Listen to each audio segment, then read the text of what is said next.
कल्पवास, ऐसी साधना, ऐसी तपस्या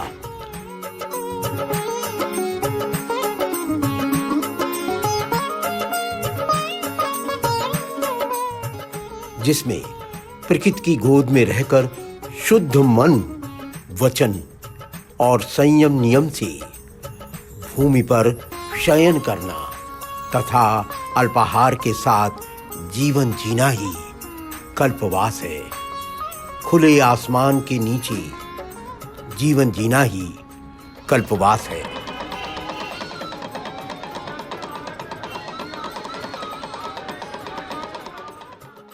तीर्थराज प्रयाग का विशेष महत्व है, इसलिए कि यहाँ पर 3 नदियाँ एक साथ मिलती हैं, गंगा, यमुना और सरस्वती।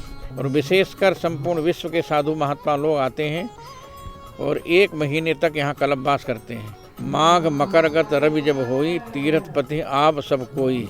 जब माघ महीने में सूर्य उत्तरायण की ओर चलता है, तब उस समय तीर्थराज प्रयाग में स्नान करने का विशेष महत्व होता है। यही नहीं, संध्या वंदन में गंगा स्नान अथवा जलाभिषेक करना, जल अर्पण तर्पण के साथ जीवन को दर्पण में अवलोकन करना ही वास्तव में कल्पवास है।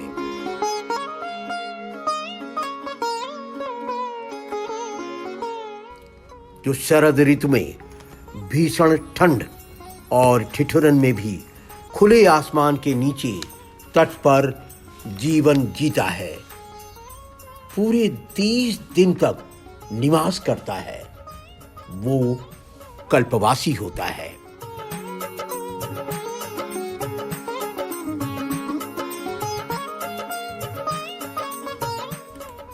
और जन्म जन्मांतर के उसके पाप धुल जाते हैं, ऐसी मान्यता भी है। तीर्थराज प्रयाग में जप करने से, तप करने से, हवन करने से, पूजन करने से, अनुष्ठान करने से, कथा सुनने से, कथा कहने से, दान देने से, दान की व्यवस्था करने से विशेष महत्व शास्त्रों में दिया गया है।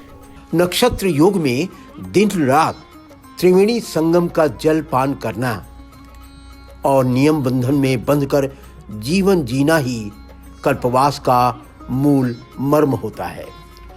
हजारों हजार साल पहले से प्रयागराज ऋषियों, महर्षियों, साधु संतों की तपस्थली रही है।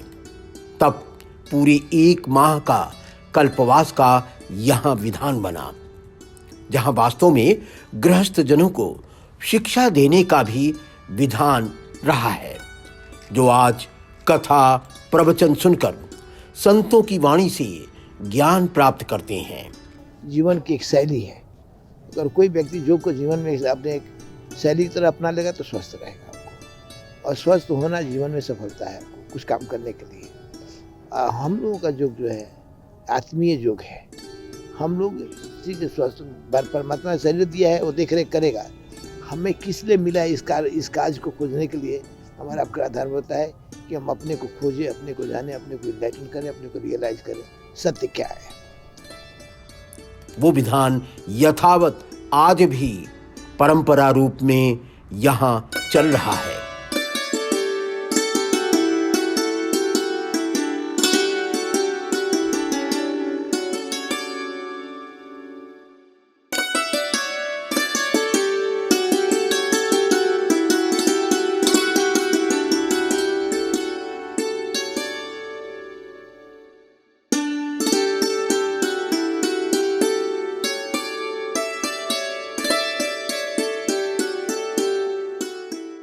और पर्णकुटी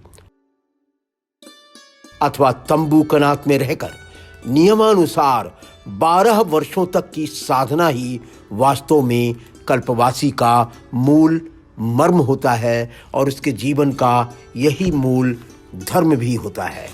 अनेकानेक यज्ञ अनुष्ठान का व्रत अपने पुरखों के प्रति समर्पण है और सामूहिक चेतना में स्वयं पगाना भी अपने आप को कल्पवासियों का कुंभ अवसर पर उपलब्धियों भरा काल होता है।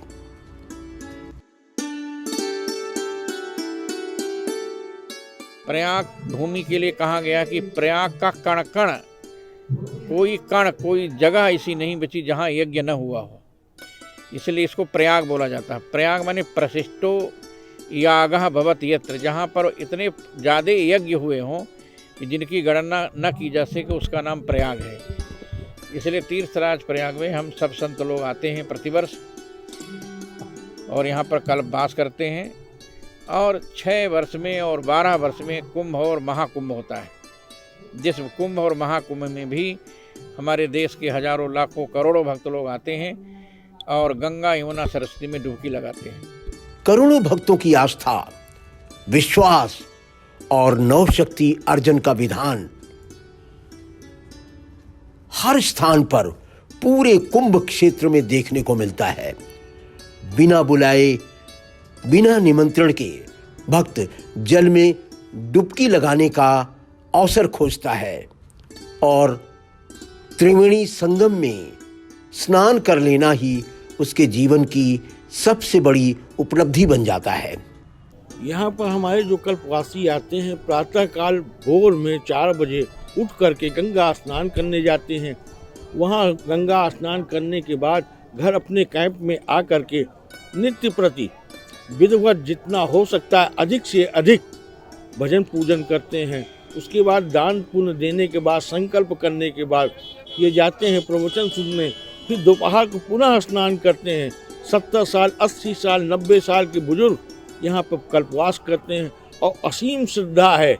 हम आप जाड़े में रजाई के अंदर रहेंगे, लेकिन इन लोगों को न जाड़ा लगता है न गर्मी लगता है। ये अपने आस्था पर टिके हुए हैं और गंगा स्नान नित्य प्रति 2 बार, चाहे जितना पत्थर पड़े, हटते नहीं और श्रद्धा के साथ पूरा करते हैं, श्रद्धा के साथ दान देते हैं और अनुष्ठान करते हैं। कैसा अद्भुत योग है कि करोड़ों भक्तों का कारवां महाकुंभ अवसर पर जुटा है और कल्पवासी का जीवन यहाँ सर्वत्र मुखर हो रहा है।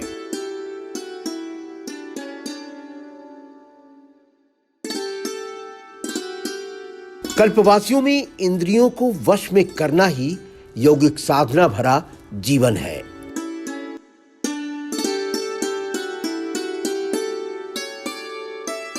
आज महाकुंभ में पहुंचे कल्पवासियों के बीच योग गुरु स्वामी रामदेव जी की यौगिक साधना के प्रति भारत के ही नहीं, दुनिया भर से आए यौगिक साधकों की ललक बनी हुई है।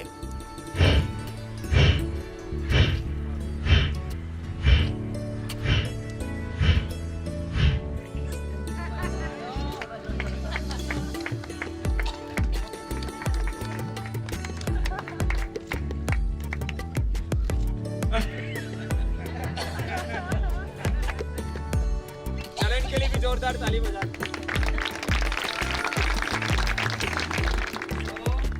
अथवा अन्य संत जनों, योगी सन्यासी के सानिध्य में रहकर योगासन अभ्यास और भावातीत ध्यान का सामूहिक अभ्यास जीवन के मर्म का मूल बना है।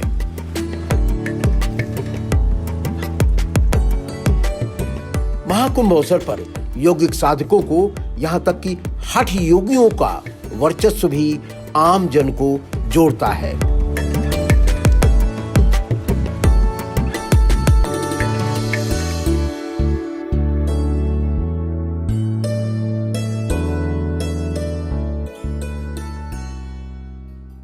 महात्मा है, जब तब के लिए ही महात्मा बने हैं, ठीक है।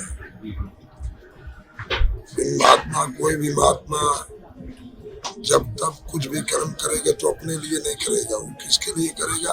परोपकार के लिए, संसार के लिए, जन कल्याण के लिए। ये हमारी जो तपस्या ये विश्व शांति कल्याण के लिए चल रही है, जन कल्याण के लिए।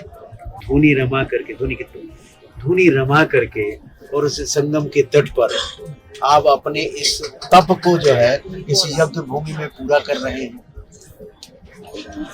अवश्य हो ही रहा है। हम 18 तारीख को आए थे, आज कितनी तारीख हो गई? 22 तारीख हो गई।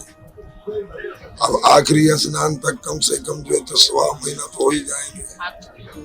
और तब भी अनुष्ठान भी कितने दिन का होता है? ये तो 11 दिन का होता है, 21 दिन, 41 दिन, 51 दिन।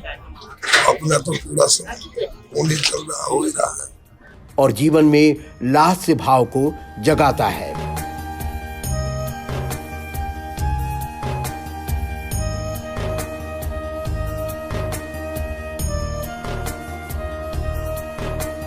भारत के लोग हों अथवा विदेशों से पहुंचे हुए जन, सभी यहां पहुंचकर गर्व का अनुभव करते हैं। मोक्ष की अभिलाषा किसे नहीं होती। हर दिन नियम बंधन से यौगिक साधना कुंभ क्षेत्र में नए आयाम से जोड़ती है, नया जीवन जीना सिखाती है। जीवन जीने की ये अपनी तरह की सांस्कृतिक विरासत है, सांस्कृतिक कला है। अतीत के ऐतिहासिक काल छंदों में झांकें तो वर्ष 600 के आसपास तो महाराजा हर्ष के काल में भी कल्पवास होता था और अपने जीवन में संचित धन धान्य को त्रिवेणी तट पर दान करने की परंपरा अद्भुत रूप में देखी जाती थी, जो आज भी यथावत चल रही है। और इस मान्यता के मानने वाले लोगों को कल्पवासियों के बीच में देखा जा सकता है। अन्नदान हो, भोजन दान हो,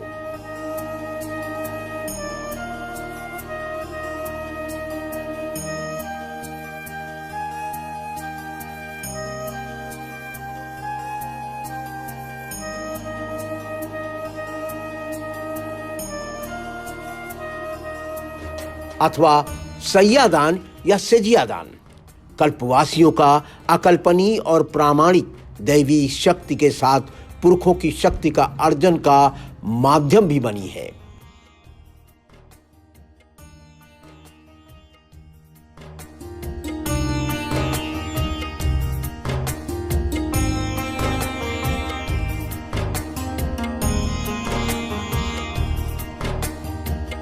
आइए देखते हैं आज भी ये कल्पवास में होता है कैसे, और दिखता भी है तो किस तरह से। आइए चले कल्पवासियों के बीच काल की अवधारणाएं, यौगिक जीवन और प्रकृति के साथ जुड़कर जीवन जीने की कला का मर्म छिपा है।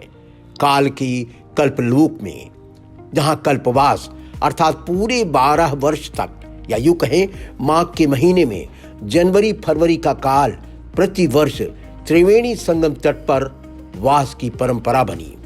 मैं अरुण कुमार शर्मा, अन्नू पंडा, निशान खाची, पूर्वजों से ये हमारा ये वृत्ति चल रहा है, उसका निर्वहन कर रहा हूँ। और मेरे यहाँ जो भी कल्पवासी यहाँ आते हैं पूर्वजों से, हमारे पूर्वज का नाम गुजर पंडा था, पिताजी का नाम श्री बटुकनाथ शर्मा बम गुरु था, और उनकी मैं संतान हूँ। मैं उनके दायित्वों का निर्वहन करता चला आ रहा हूँ। प्रकृति की गोद में जीवन यापन करना, ब्रह्म बेला,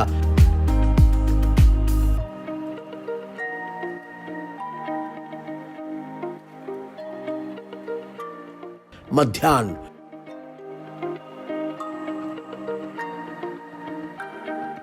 और सांध्य बेला में आराधना, मन की साधना, संकल्प, इच्छा शक्ति की आहुति के साथ सामूहिक चेतना के भाव रस में अध्यात्म की अनुभूति ही कल्पवास है।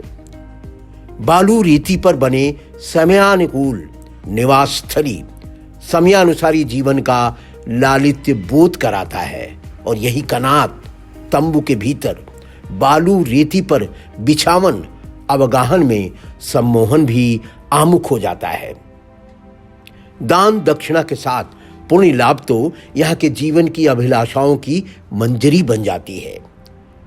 जब 12 वर्ष बाद कुंभ वर्ष आता है तो सेजियादान, सैयादान का प्रकल्प मुखर होता है। दिव्य भव्य कुंभ में भी कल्पवासियों की साधना का पर्याय आराधना का ज्ञान शिल्प तर्पण के भाव में देखने को मिलता है। 7वीं शताब्दी यानी महाराजा हर्ष के काल से चली आ रही ये प्रथा सेजियादान अर्थात सैयादान अथवा संपूर्ण दान कर अपने जीवन का श्राद्ध कर्म पूरा करना वास्तव में सेहत की कुंजी भी बन जाता है। भागवत पुराण में सब कुछ वर्णित है। यहाँ पर हमारे जो कल्पवासी आते हैं प्रातःकाल भोर में 4 बजे उठ करके गंगा स्नान करने जाते हैं। वहाँ गंगा स्नान करने के बाद घर अपने कैंप में आ करके नित्य प्रति विधिवत जितना हो सकता है अधिक से अधिक भजन पूजन करते हैं। उसके बाद दान पुण्य देने के बाद संकल्प करने के बाद ये जाते हैं प्रवचन सुनने। फिर दोपहर को पुनः स्नान करते हैं। 70 साल 80 साल 90 साल के बुजुर्ग यहाँ पर कल्पवास करते हैं और असीम श्रद्धा है। हम आप जाड़े में रजाई के अंदर रहेंगे, लेकिन इन लोगों को न जाड़ा लगता है न गर्मी लगता है। ये अपने आस्था पर टिके हुए हैं और गंगा स्नान नित्य प्रति 2 बार चाहे जितना पत्थर पड़े हटते नहीं और श्रद्धा के साथ पूरा करते हैं, श्रद्धा के साथ दान देते हैं और अनुष्ठान करते हैं। लेकिन कैसे, आइए देखते हैं कि किस तरह से कल्पवासियों के बीच कल्पवास पूरा करने के बाद दान करने की परंपरा फलीभूत हो रही है। यज्ञ अनुष्ठान के साथ सब कुछ संपन्न हो रहा है और दान में गर्व पूरी तरह से मुखरित हो रहा है। तीर्थ पुरोहित पंडित बटुकनाथ पंडा की वंशज अरुण पंडा अपने यजमान के लिए गंगा तट पर क्या क्या यत्न व्यवस्था नहीं करते। भागवत पुराण श्रवण और कल्पवास में सामूहिक हवन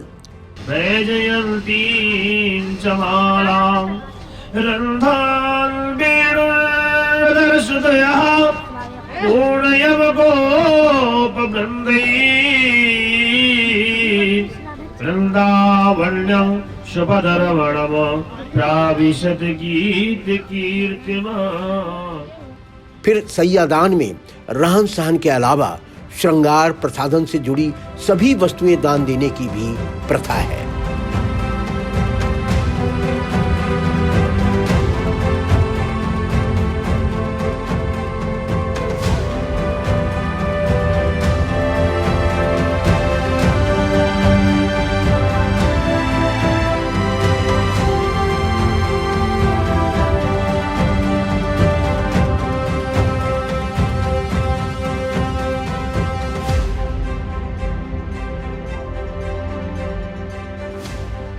ये है गुजर पंडा बम बम गुरु की पीढ़ी।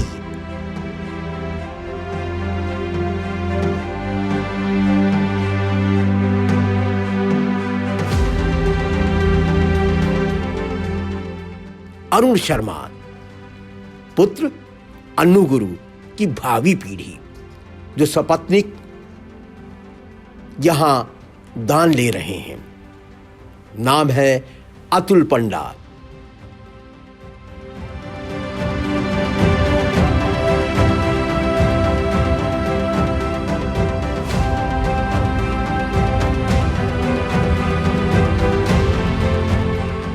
ये सैयादान है।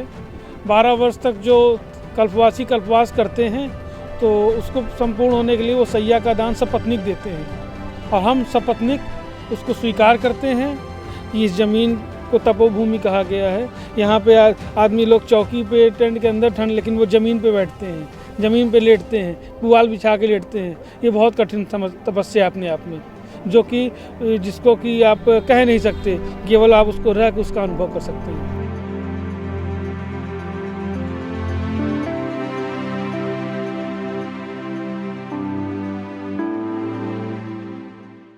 सोना चांदी के गहने भी सेजियादान के आकर्षण होते हैं।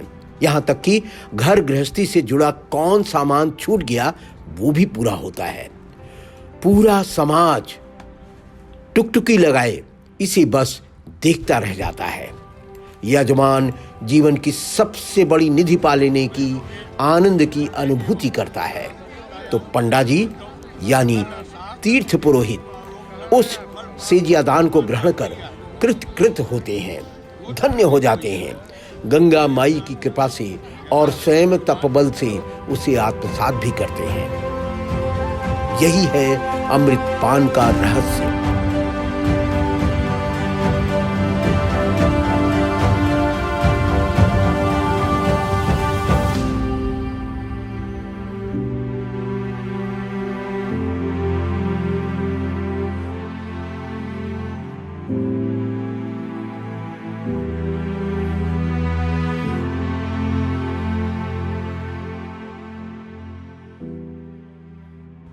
यही तो है समुद्र मंथन में निकले 14 रत्नों की प्राप्ति का मर्म। और भारतीय संस्कृति की आत्मा का 12 वर्ष बीतने के बाद यही है सनातन धर्म का प्रवाह, जो अनवरत युगों युगों से यूं ही बहता आ रहा है। कल्पवास और सेजियादान से मिलता है कल्पवासियों को संघर्ष से परे आनंद की अनुभूति और तमाम उपलब्धियों का संसार।